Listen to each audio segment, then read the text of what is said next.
Mimoza Ahmeti vazhdon të jetë një nga figurat më të komentuara brenda fermës VIP 3, duke të rrequr vëmendje me stilin e saj të drejtë për drejtë dhe batutat që shpesh bëhen virale.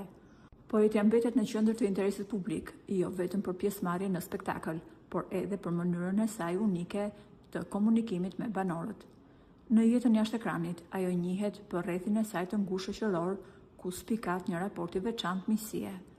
Një prej emrave të përmendur për saj është Zhaku, me të cilën Moza ka ndarë një miqësi të gjatë dhe të hapur, por kjo miqësi ka marrë fund kohë më parë, kur Moza zbuloi se çfarë i ka bërë pas shpine shoqja e saj, Zhaku. Brenda fermës VIP, ajo ka shpërthyer skandalin duke treguar se Zhaku e ka tradhtuar besimin e saj dhe ja ka punuar pas krave. Në një bisedë me Sonin brenda shtëpisë, Moza tha: "U shokova kur pa Zhakun brenda. Dikur e kam patur shoqe, por ajo më ka bërë një pabesi. Unë kam qenë në proces ndarje me ish burrin dhe kisha nevojë të shpresha. Marr Zhakun në telefon dhe e pyes: ku je, se dua të takoj pak. U shokova kur më tha: jam me burrin tënd.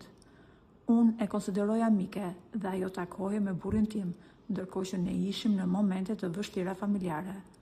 Kjo më ra si rufe në qiell të hapur, nuk i bëhet shoqes kjo gjë.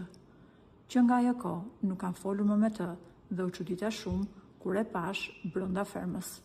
Kjo deklaratë e Mozës është shoqëruar me shumë komente në rrjetet sociale, ku shumë komentues e cilësojnë si pabesi atë që Zhaku i ka bërë Mozës.